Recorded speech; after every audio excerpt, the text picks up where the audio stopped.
بسم الله والحمد لله والصلاة والسلام على أشرف خلق الله محمد بن عبد الله صلى الله عليه وآله وصحبه وسلم تسليما كثيرا. On arrive gentiment vers la fin du mois de Ramadan et vers la partie la plus importante de ce mois-là. La fin du mois de Ramadan, Allah Azza wa Jalla l'a privilégié. Il l'a privilégié car dans la fin de ce mois-là, il a établi la meilleure des nuits. Et le mois de Ramadan, on a expliqué que le prophète sallallahu alayhi wa sallam, lorsqu'il a qualifié les actes d'adoration par lesquels se distingue le mois de Ramadan, c'est le jeûne la journée et la prière durant la nuit.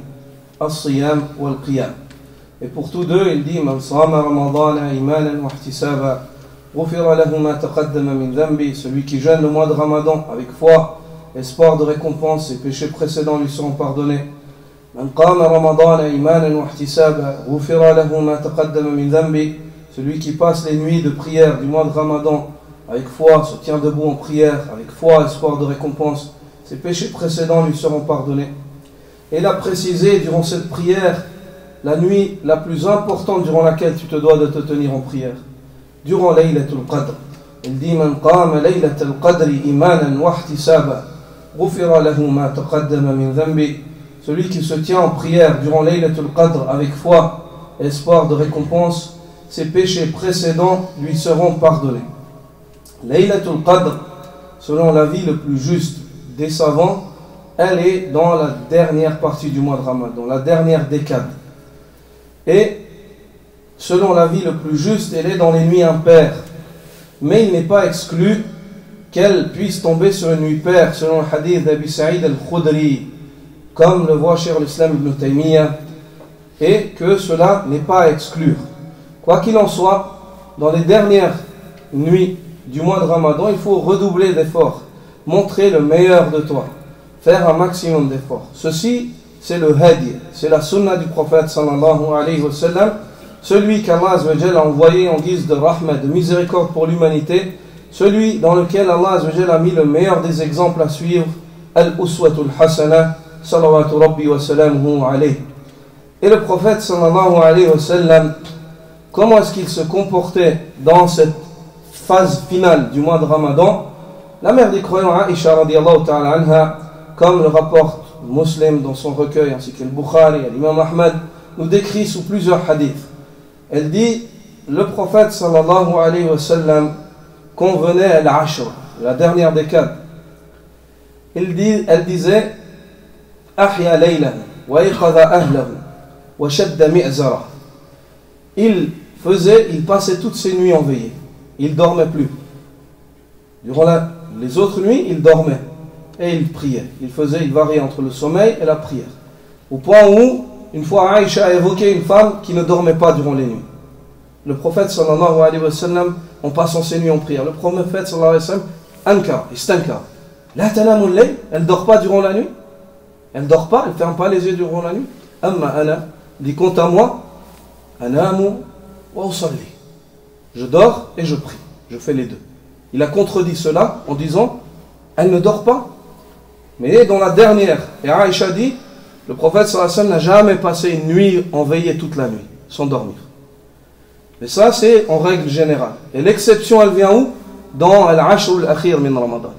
Dans la dernière décade. Le prophète sallallahu alayhi wa sallam veillait toute la nuit. Il veillait toute la nuit. Entre la salat, le zikr, le dua, l'évocation d'Allah subhanahu wa ta'ala. Il faisait les i'tikaf et ainsi de suite. كان يتحرى ليلة القدر. Il recherchait Laylatul Qadr, comme le dit Aïcha radiyallahu anha. Il ne touchait plus ses épouses sallallahu alayhi wa sallam. Shammara wa shadda mi'zara. Elle dit dans le hadith de l'imam Ahmad Aïcha, Shammara ay taqaddama ijtahada kathiran.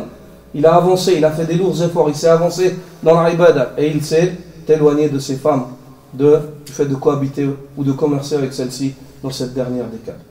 Le prophète sallallahu alayhi wa sallam faisait cela à la recherche de Laylatul Qadr. Et il demandait aux sahaba, il disait Taharraw Laylatul Qadri fil ashr al-akhir min Ramadan. Recherchez Laylatul Qadr dans la dernière décade du mois de Ramadan.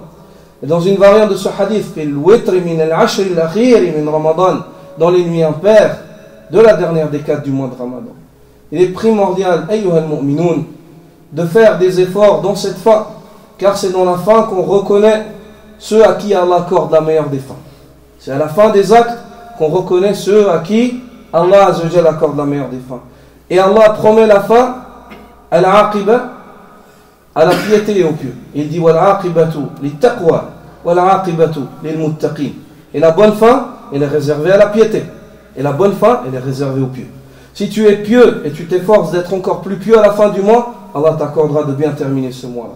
Et de tirer ce qu'il y a à tirer durant ce mois-là, ce mois de rahma, ce mois de pardon. Et le prophète sallallahu alayhi wa sallam, comme le rapporte Muawiyah ibn Abi Sufyan dans le recueil d'Ibn Majah, dit Al-a'malu bil khawatim kal wi'a idha taba a'lahu taba asfalu wa idha khabutha a'lahu khabutha asfalu. Les œuvres sont comptées ou jugées selon la manière par laquelle elles se terminent. C'est la dernière chose que tu mets comme dans le récipient. Tout comme le récipient, dit le prophète sallallahu alayhi wa sallam. Si la dernière chose qu'on met dessus, on le juge est bonne, on le jugera bon. Si la dernière chose qu'on met dessus est néfaste et mauvaise, on jugera que ce qu'il y a dedans est mauvais. Même si ce qu'il y avait avant était bon. Est-ce que c'est clair, ayyul ikhwa? Comme un récipient. Tu vas, tu regardes, tu dis ce qu'il y a dessus c'est bien, bah c'est bien. Ce qu'il y a dessus, la dernière partie qui a été versée c'est mauvais, bah c'est mauvais. Même si avant il y a du bien qui a été versé. Donc faites l'effort d'être pieux jusqu'au bout de ce mois. Vous avez fait de lourds efforts jusqu'à présent. Taqabbalallahu minna wa minkum. Qu'Allah accepte de nous tous. Bi rahmati wa fadli. C'est Allah Azza wa Jalla qui nous a accordé. Ces œuvres-là, on ne les tient pas de nous-mêmes. Hadi hibbatun ilahiyya minnatun min Allah Azza wa Jalla. C'est un don d'Allah, un cadeau. Un cadeau qu'Allah Azza wa Jalla, le généreux, nous fait. De nous avoir donné l'islam, la sunna, d'être musulman, de pratiquer, d'adorer Allah Azza wa Jalla. C'est un bienfait, c'est une faveur, c'est une richesse qu'Allah t'a donnée. Remercie Allah et continue de le remercier et de faire des efforts durant cette dernière décade. Ne te décourage pas et insiste. Parmi les sagesses que mentionnent les savants et parmi eux Cheikh l'Islam, dans le fait que Allah a caché Laylatul Qadr. Laylatul Qadr, elle n'est pas forcément la nuit du 27 comme le font les gens. Tout le mois de Ramadan, peut-être rien, la nuit du 27, c'est bien. Mais il faut chercher Laylatul Qadr. Laylatul Qadr, même le prophète sallallahu alayhi wa sallam l'a cherché. Il ne savait pas quel était le 27, ou le 23, ou le 21, ou le 22. Il l'a cherché. Il disait cherchez-la. Il l'a cherché lui-même. Alors que c'est le prophète d'Allah. Pourquoi est-ce qu'Allah a caché Laylatul Qadr? Allah a caché Laylatul Qadr pour que se distinguent les gens dans leur sincérité, dans leurs efforts, dans leur patience, dans leur piété. Afin que le sadiq, celui qui est véridique, qui recherche vraiment la rahma d'Allah, il se distingue de celui qui est un faux prétendant. Allah subhanahu wa ta'ala a caché cette nuit-là afin que que ceux qui veulent concourir concourent à la recherche de cela. Que ceux qui veulent concourir et comprennent la valeur de cette nuit, qu'ils concourent à la recherche de cela. Qu'Allah Azza wa Jal nous accorde le succès en tout bien. Subhanakallah wa bihamdik. أشهد أن لا إله إلا أنت أستغفرك وأتوب إليك